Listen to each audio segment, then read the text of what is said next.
Welcome to This Explainer. Look, if you're a content creator out there trying to build a sustainable, long-term career right now, you need to consider this your definitive tough love survival guide.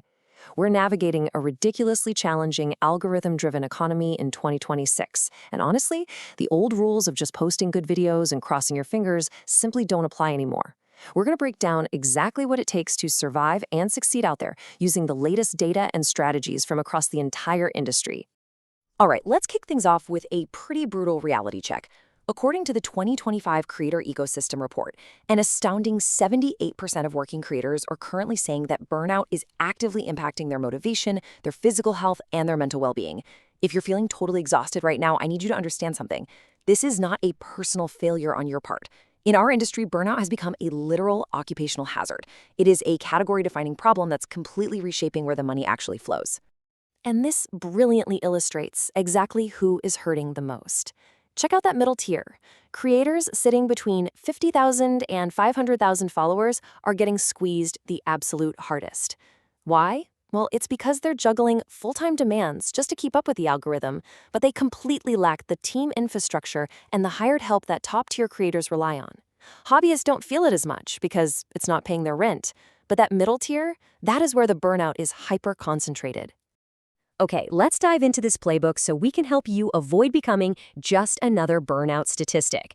We're covering 5 key steps: the burnout crisis, finding your niche, the growth roadmap, pitching brands, and playing by the rules. Step 1, the creator burnout crisis, escaping the mid-tier squeeze. To actually get out of this squeeze, we have to look at what's pushing creators right to the brink in the first place. The data shows 3 massive drivers that are just compounding on top of each other. First step, you have the always-on algorithmic cycle, demanding endless consistency. Second, the sheer anxiety of platform dependence. You know that feeling where an algorithm tweak could just cut your reach in half overnight? And third, the constant public-facing evaluation. So what's the solution to all this pressure? It's platform independence. Smart creators are shifting to IRL events, they're using workload-reducing tools, and they're building owned communities. And that leads us straight into our foundation, niching down. Step 2, finding your profitable niche. Stop chasing trends and start building authority. So, what does this all mean? The most successful creators are actively dodging exhaustion by completely ignoring fleeting trends. But what exactly is a creator niche? We hear it thrown around all the time, right? Well, nailing this down is the absolute foundation of a sustainable creator business. You literally cannot skip this step. Here's the definition you really need to internalize. A creator niche is a very specific topic or audience focus that hits the perfect intersection of your skills, your passion, and actual verifiable market demand. Data from 2024 and 2025 is crystal clear here. Niche creators see 3 to 5 times higher engagement than generalists. And because they're building targeted, super loyal communities, they're also earning 40% more from sponsorships. But here's the catch. You don't just guess your niche. You have to validate it. If you have ever spent weeks working on a content series that completely flopped, this 4-week test is going to be your best friend. Step 1, create 5 to 10 test pieces of content. Step 2, track your metrics like a hawk for 2 to 4 weeks. Step 3, you're looking for an engagement rate greater than 5%. If you hit that number, step 4 is to commit. If you don't, you pivot. Never fully commit months of your life to building without validating that the audience demand actually exists first.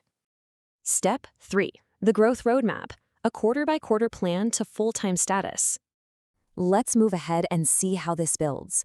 Now that you've got a validated niche, you need a structured approach to go from hobbyist to professional over the course of a year. In Q1, you build your foundation, most importantly, an email list offering a freebie.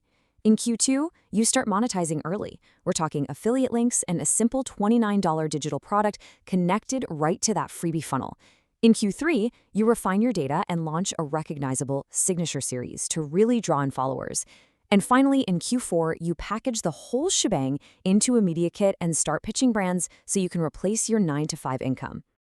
I want to pause on this for a second because it's absolutely crucial. The algorithm is not your boss. Your email list is. Relying solely on a social platform's algorithm is a one-way ticket right back to that 78% burnout statistic we opened with. Your email list is your ultimate safety net. It's quite literally the only business asset you actually own and control.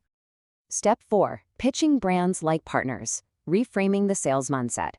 All right, let's shift gears over to monetization. Put your business hat on for a second because I'm going to be your firm talent manager here. Now, what's really interesting about this is how creator Salem King frames it. Pitching isn't begging. A pitch is simply introducing yourself to someone who could benefit from your work. You have got to completely reframe your mindset. You're moving from a place of need into a place of true B2B contribution and partnership. Look at the difference in approaches here. A bad pitch basically says, hey, I'm a great creator, here's my audience and my portfolio. When you do that, you're literally forcing a busy marketing manager to do the creative work of figuring out how to use you. That makes you a liability. A good pitch says, hey, I noticed you're launching this specific product. Here is my fully built idea to solve your problem. You're walking into the room with the solution already in hand. Bottom line, you must sell outcomes, not just deliverables. Marketing managers don't wake up thinking, gee, I really need to buy 3 TikToks today. They wake up needing to drive product sales, boost awareness, educate consumers, or tap into a new community. Pitch the outcome, and always end your email by attaching a clean, one-page proposal with timelines and expected results. Make it so incredibly easy for that brand to just look at it and say yes. Step 5. Playing by the rules. FTC disclosures and IRS deductions. Okay, the excitement of making real money is awesome, but we have to ground it with the professional reality of actually keeping it. So I'm going to challenge you for a second. Do you actually know what the FTC considers a material connection to a brand? Because assuming your followers just know you're doing a brand deal, yeah, that's illegal. A material connection includes contracts, payments, family relationships, and yes, even just getting a product sent to you for free. You absolutely must disclose it. So the crucial point here is that these disclosure rules actually change depending on the platform you're using. For static posts, your disclosure has to be above the View More button. Burying tiny hashtags like #spawn at the bottom just doesn't cut it anymore. For live streams, you have to state the partnership repeatedly, both verbally and on screen. For podcasts, it needs to be stated verbally throughout the audio and placed clearly in the description. The FTC is not messing around right now. They're actively cracking down on influencers. And finally, taxes. If you are treating your channel like a hobby, you are vastly overpaying the IRS, and literally nobody wants to do that. You can deduct things like camera and audio equipment, your software subscriptions, a portion of your home office and internet, any travel that is strictly for content creation, and even the cuts your agency takes or the educational courses you buy. Stop leaving all this money on the table just because your bookkeeping is a bit messy. Which brings us right down to the wire, the ultimate question you need to ask yourself today. Are you just building a channel? Or are you building a business? Because to survive the 2026 economy, you have to choose. Validate your niche,